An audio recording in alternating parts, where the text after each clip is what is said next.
Hello and welcome to the Diary of a Hospice, which is our podcast. Pleased to have you on. We have Charmaine and Molly May from Symes Bains Broomer, Solicitors in Scunthorpe. And we're going to talk about wills, which is really, really exciting. You guys, that's your thing, isn't it? You guys are will people? Yeah. Yes, we're will people. Will people.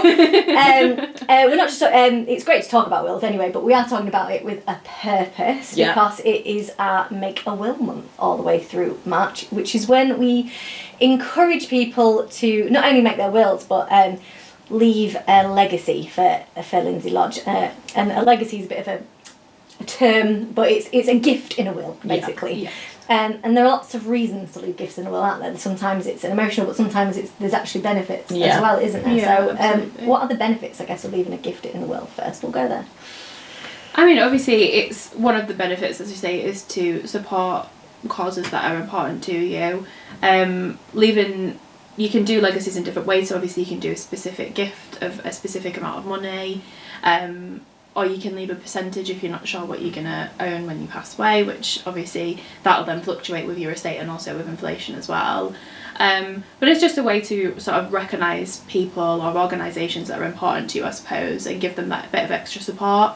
So I know a lot of people when they come in, especially if they've got kids, they just obviously want the children to inherit the bulk of their estate, which is completely understandable.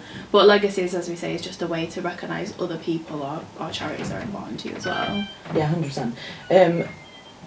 Where it is being left to a charity as well, and it's a taxable estate, there is like the tax relief, isn't there? Absolutely. Where a gift is left to charity, but obviously only relevant where it is a taxable estate. Yeah.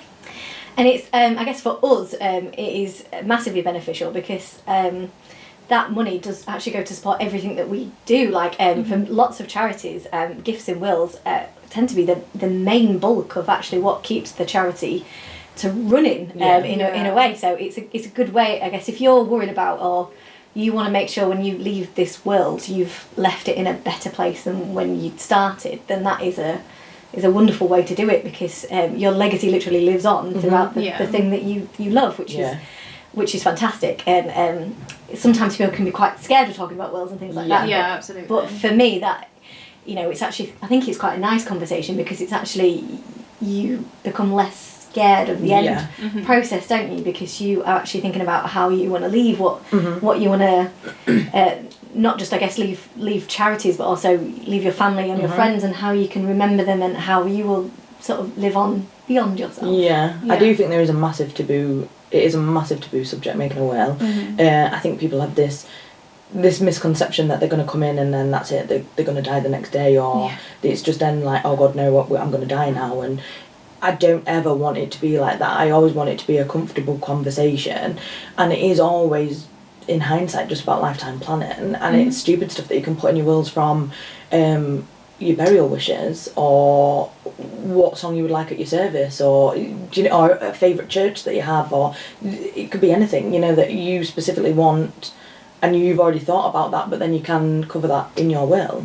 And I guess it's nicer on the people that have to do that after you've gone, isn't it? Because they don't want to be sat there thinking, oh, what song would they have wanted? What would they have needed? Because it's a lot of pressure to be like, I want to make sure that I'm doing right by them, but I don't know what they want. Yeah, absolutely. Which I imagine that you have to deal with that side if someone's not left that kind of instruction as well. And if you found that's a hard conversation to have. It is definitely more difficult to deal with when there's no will involved. Not even just from the sense of what kind of plans are wanting for funerals and things like that, but also just in the sense that a lot of people are not actually aware of what the intestacy rules are and what that means for your family. Like a lot of people don't understand that if you've got a partner and you're not married, they don't get anything. And that if you just assume, wouldn't you? Yeah, exactly. Especially if you cohabit as well, if you live together, you own the property maybe jointly or tenants in common. It is stupid things like that you think, oh well, we're just going to get this because we live together. No. Yeah. And sometimes there's cases where you've got to then instruct like a third party to try and find family members. Yeah. It just is. It's a lot. It's a big process for family members when they're grieving if there's no plans in place. And I think obviously you think about that, I think naturally the older you get, but the best time to make a will is immediately, surely. And You never know. Anybody can make a will. We always say if you was to buy a house, that would be the prime time. But from being the age of 18, if you can leave a will, leave a will. Yeah. Do Because it. you can change it, can't you? Yeah, 100%. You're not set with that for life. Whatever your favourite song is and what you want for your funeral might be alright when you're 18, but no, 40 you might have a different idea. So I think it's worth mentioning that as well. It can get changed as many times and as you like. we absolutely recommend that they are. I think we send will review letters out. Is it every 5 years now? Yeah. So every will that we kind of hold in our strong room, Sue, bless her heart, will go through them and send letters out to them just to say, we've got your will, we recommend you give it a review. And that's something we offer for free as well. We do offer free will review appointments. And it is just a case of, like, they could come in and be like, oh no, I'm still happy with that. Great. But you've then reviewed it. But then sometimes it then does jog you to be like, oh no, I do need to amend that. Yeah, like if circumstances have changed, there's the biggest one we get is grandkids coming along the way. Yeah. That they've the grandkids 21 and they've only just remembered that they need to add them into the will. So things like that. But you can change it as much as you want. And speaking of kids as well, that's a massive one. If you've got children, with make a will, you need one in place just to make sure that your children are protected, and whoever's looking after your children as well, whether that's your spouse, partner, or someone you're not with. It's really important to get something in place for little ones. Yeah, I agree, because again, you can even appoint guardians in your will to ensure that if, God forbid, something happened to both you and your partner, then you've appointed somebody to then look after your children going forward. So how complicated is it really? Like, do you have to have a flow chart of circumstances? So if I go and they go, then this happens. But if I just go, then that happens. But if all of us go in some sort of math, then this. So sometimes, some people do like to do that, and that's okay because you're covering it then on every eventuality. But no, we normally say it's an hour appointment to start with. We kind of get you in, and we'll talk you through how we structure a will. I think it just makes it easier for us as well, and make sure we've covered everything. But all it is really is just a conversation that we would have with you about, okay, lovely, so do you own your property? Fine. What kind of assets have you got? Who are you wanting to appoint as your executor? And it is just going through, like, executors are obviously people who are going to administer your estate when you're not here. Like residue, then when we just go through it like on a clause by clause basis, and we normally say about an hour appointment initially to start with. And the only thing you've got to bring with you is 2 forms of identification. That's it. Is that it? That is it. You have to bring evidence of bring your family tree. No, I don't need your cousin twice removed attending the appointment bank with statements, you. 6 years back, all of that. Literally, all we need from you is 2 forms of identification, one photographic and the other confirming your name and address. That's it. You don't even really need to know what you want in terms of a will, because a lot of people will come in and they've never made a will before, so they don't actually understand how it works. But through that conversation, you know who is important in your life, you know who you want to leave things for, so we help you just understand how that goes into a will and how that's structured. So you don't need to understand how a will is supposed to look or what's supposed to be included, just your wishes, and we can just have a conversation about that. And I guess you can be as specific as you want. Exactly. So you could probably say, I don't know, all your stuff. Anyone is welcome to take it, or you can be like, no, I want them to have this, I want them to have that, I want them to have that. Absolutely, yeah. There's ways and means that you can go about it. Some people like to just list a load of items in the will. You can also, there's also a specific clause that you can add into your will that makes any list that you then make binding as well. So if you've got a lot of sort of sentimental items, but you might change your mind who it wants to go to, or you might not own things anymore, or you might, obtain new things, you can keep that list up to date without having to come back to us to change your will all the time. So there's lots of ways that you can get around it, and you can be as specific or as not specific as you want, really. I think it helps more as well that after that first appointment we then send out a draft. So then you can visualise the layout of it. Obviously in that first appointment we're just kind of talking just like this. This is exactly how it is, and we're just making notes throughout the appointment. So you kind of leave thinking, oh, I don't know how that's kind of going to look, and then from that we then send a draft out for you then to have a look at how it's going to be like laid out basically, and I think from there people then get it a bit more, don't they, and then they'll be like, oh, I want to add this in, or no, I'm happy with that as it is, or no, I forgot about this person, and I think that just having that draft for you to visualise the layout of it, I think that does help massively. And would you recommend showing that draft to some of your family as well, so they can I mean, it's personal preference. Yeah. Ultimately, it's your decision what you kind of do with They might it. look at that and be like, I don't want the TV. Yeah, Please don't leave me. I just think sometimes you might open a can of worms because ultimately they're your wishes. Yeah. And we all know what families can be like. Yeah. And like you say, if you start saying, well, what about them? You give them that, but what about... Do you see what I mean? So, like, ultimately, it is your decision what you kind of do with your draft will and your signed copy of the will.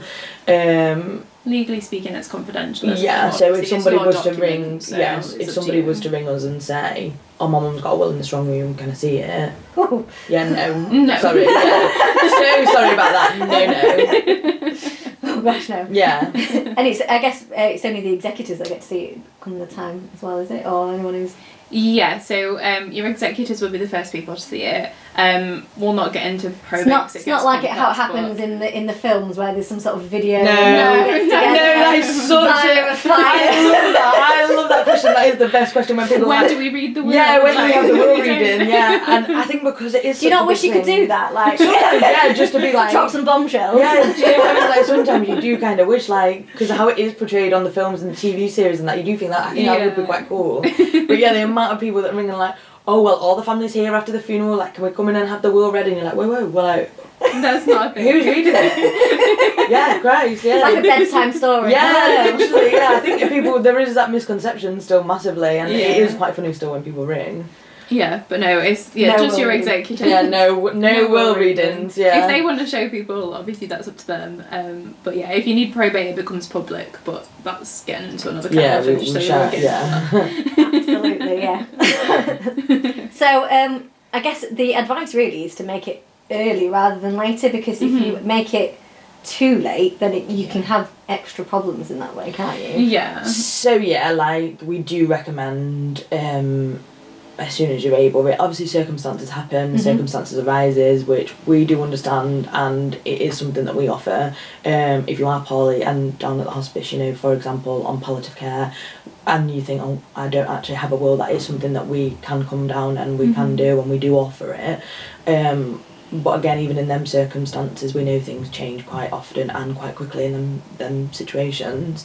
But we would recommend that sooner rather than later, just so we can help protect you and your loved ones. Yes, because obviously in the world that we are in at the hospice, that is a conversation that happens quite a lot. But I guess if the later you leave it, the more that you're at risk of looking at that. Are they sound of mind to actually make that will?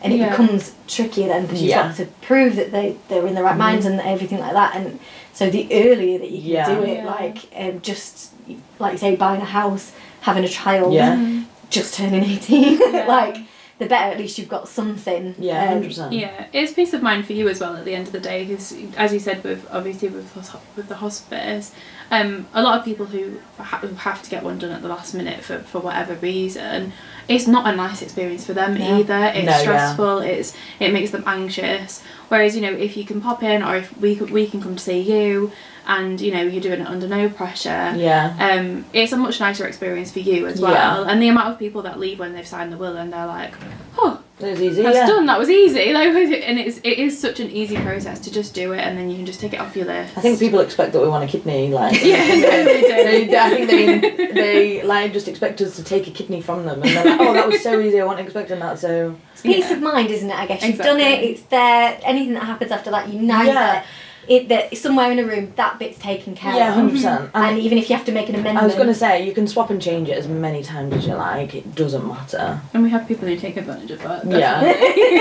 Like, it doesn't matter. Which is fine. Yeah, it doesn't matter at all. Like, you can swap and change it as many times as you want. Because life changes so 100%, quickly. yeah. Even in 5 years. 100%. It's like who you were real close to, you might not be close to anymore. You could have moved. You might have, won the lottery. Yeah, great. Exactly. That would be nice. Yeah, that would be nice. I've yet to have that actually. An update because we've won the lottery. Yeah, no, I haven't. I've never had one of that. Unless they're just not telling me. Well, that is true. Yeah. That would be amazing.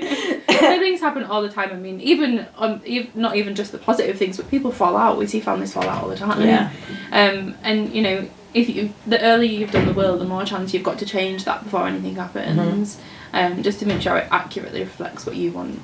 Because I guess when you get to the other side and everything that's happening in that, and they might have made one ages ago and maybe not amended it, and that's when you get families falling out, I guess. Yeah. In a way, Yeah, isn't it, where absolutely. it's tricky because some persons go, they didn't want that. Yeah. And, you know, Yeah. and all you've got to go on is their written word, and that is what I guess legally stands up. Yeah, I think as well, just being wary of sort of not what you say to people, but obviously we've had conversations where so and so's been told that they're going to get this, or you know, and actually that's not what's in the will, or people are making wills but they're not executed properly, and that causes problems as well. 100%. So I think we just 100% recommend doing it. Obviously we're going to say that, but we recommend doing it through a solicitor so you know it's done, it's done right, and you're not going to have those kind of problems. Wording is very important, isn't it? Absolutely, it's really important, and just even how it's signed, witnessed. Yeah, witnessed, that's the thing that I think people don't get two witnesses, they think one's okay. Yeah, or if you're named in the will as well, like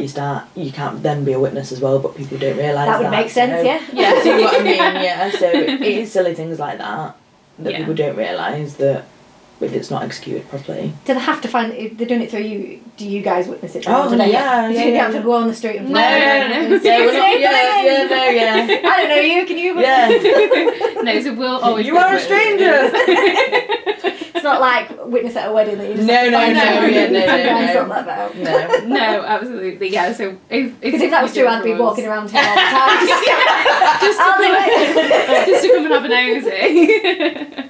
No, it'll always be whoever's done your will for you, and then a colleague.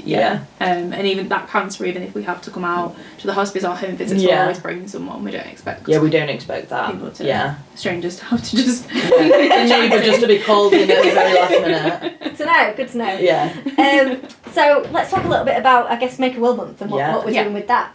Because you guys have kindly agreed to support our campaign and offer free wills if they're leaving a gift and a will to Lindsay Lodge. Yeah. Yes, absolutely. So how does that work? So it's really simple. Pretty much everything that we've just spoke about. But if you wanted to make a will, or if you wanted to even update your existing will, if you've got one already, it counts for both. All you need to do is just give us a call and arrange an appointment during March. The will process will have 2 appointments usually, so it'll have one to take your instructions and then one to sign the will. It only needs to be that first appointment that's in March, so obviously that just ensures that we can run it for the whole of March. So even if you come right at the back end of March, you're still going to get that offer. And as long as you come in, give your instructions and leave a legacy to Lindsay Lodge, then the will will be completely free. And I guess what that means for people that they might not be able to financially afford to make a will now, but a gift and a will is not something they pay now. So if they're leaving a legacy for us, it's not something that they pay now at all. It will be it'll come off the estate, won't it? Absolutely. It's a great way for people who really perhaps have listened to this and thought, like me, who is married with a child and a house and does not have a will. To think, March might be a really good time for me to make that will.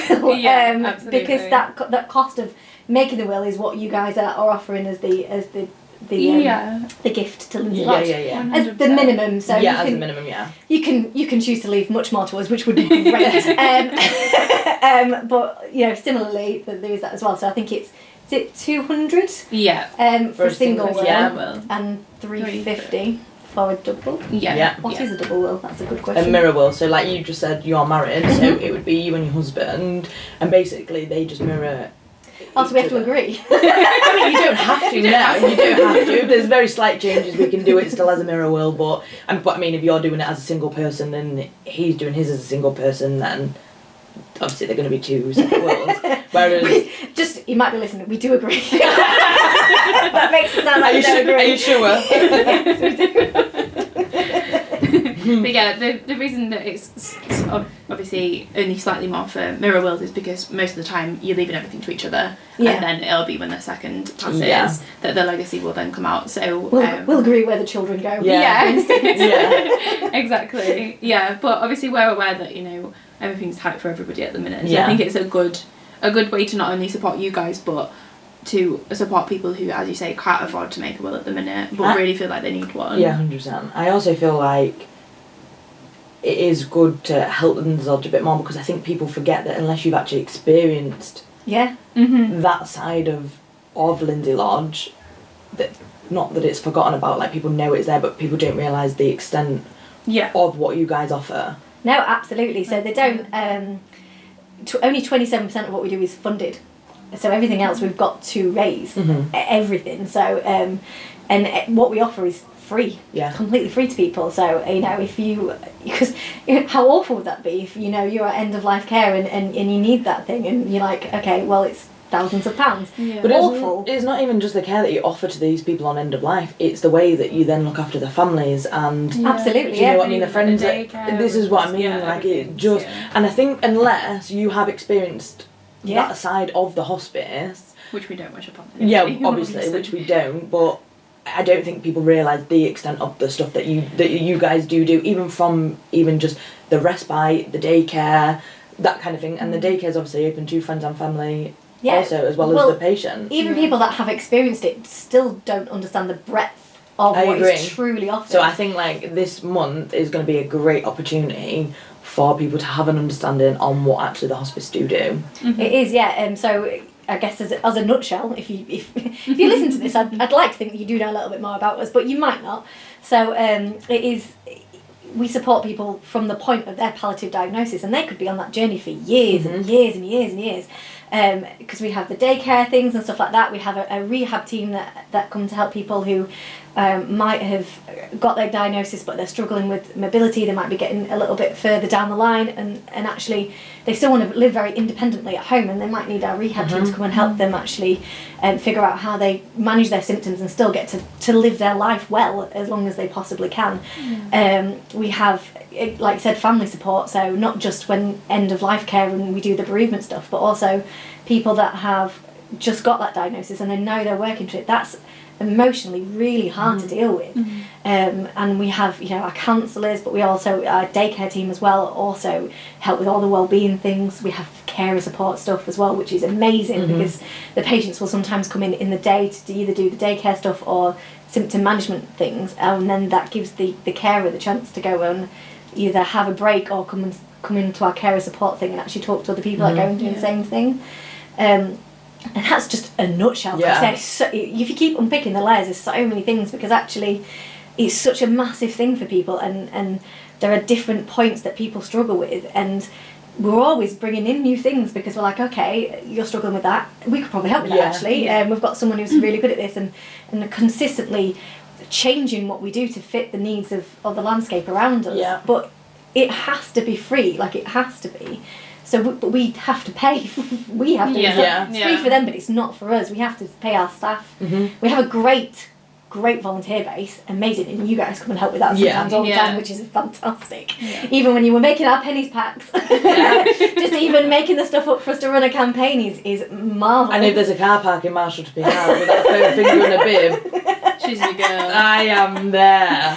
Even our volunteer staff and base and everything like that, and our business support that you guys give us is phenomenal.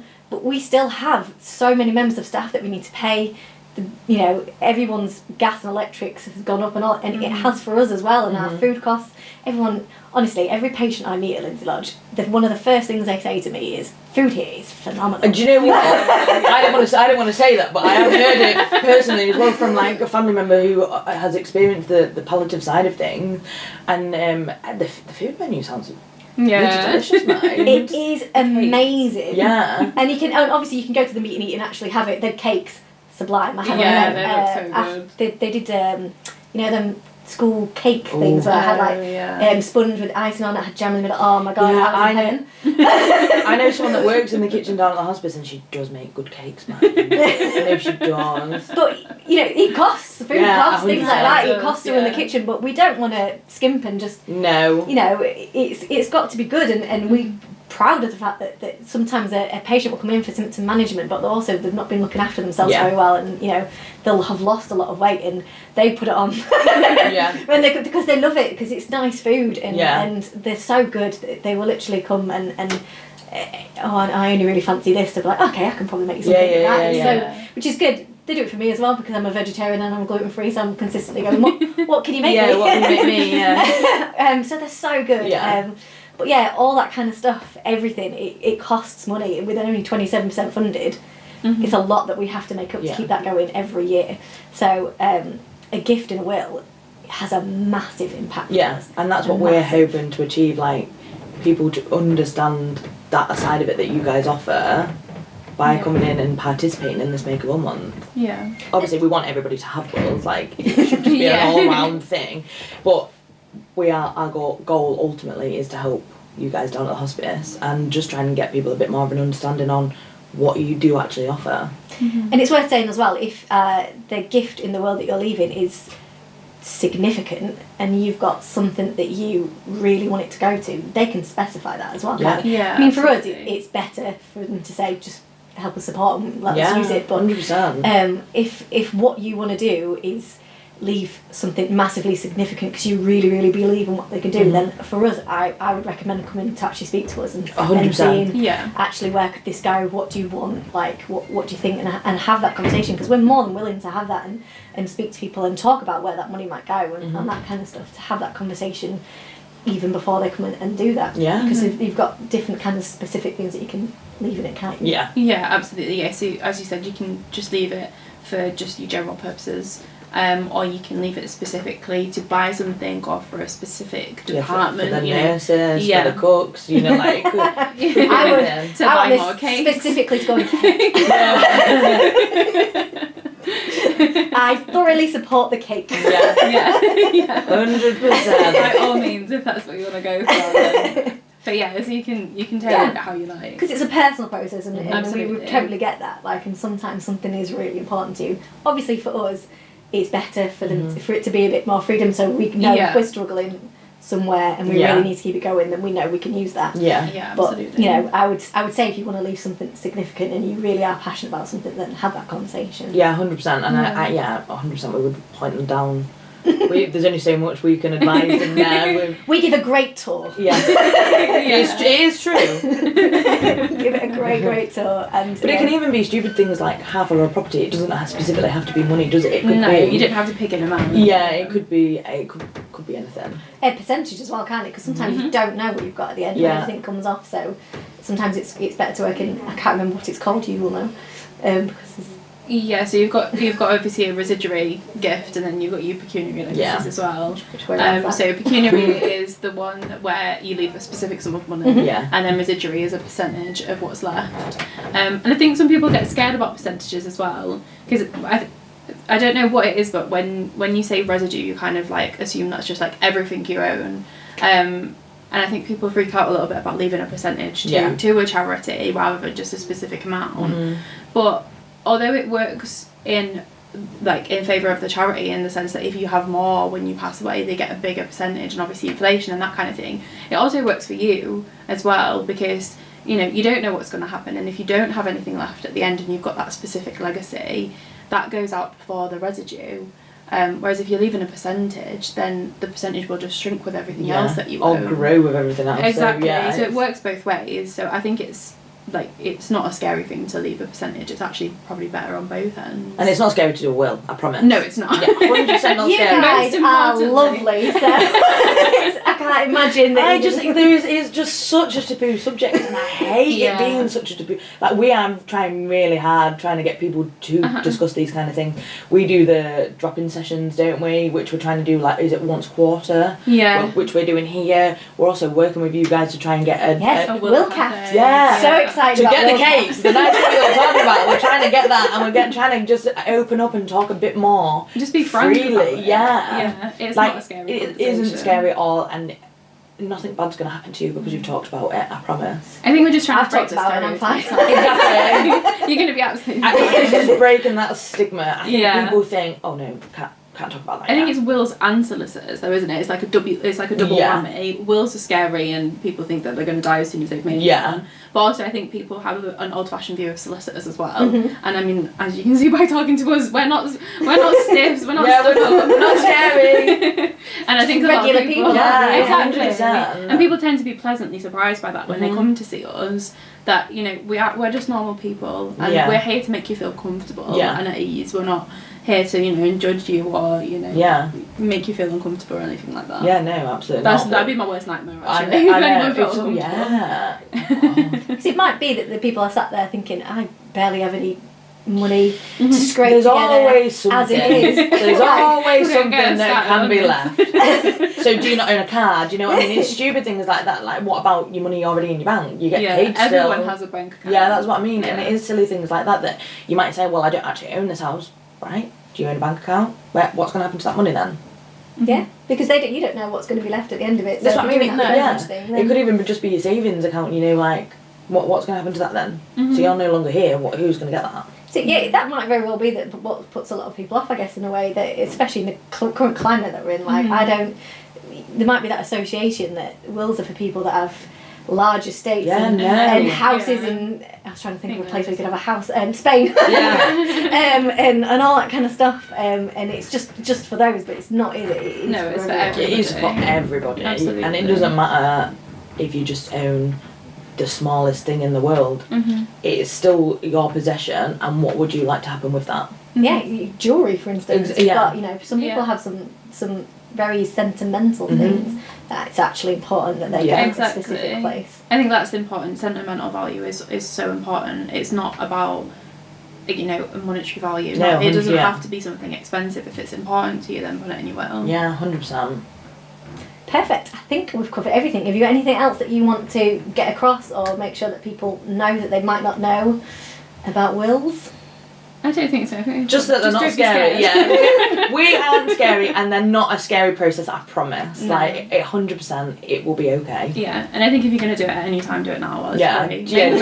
don't procrastinate on it. Just do Get it. it done. You've only got a month. Now is the time. Yeah. So how do they do it then? How are they getting in touch with you guys? How do you make an appointment? So yeah, give us a call on that our Scunthorpe number 01724 281 616. Ask to speak to the Wills and Probate team. I don't think how many times a day we must say that.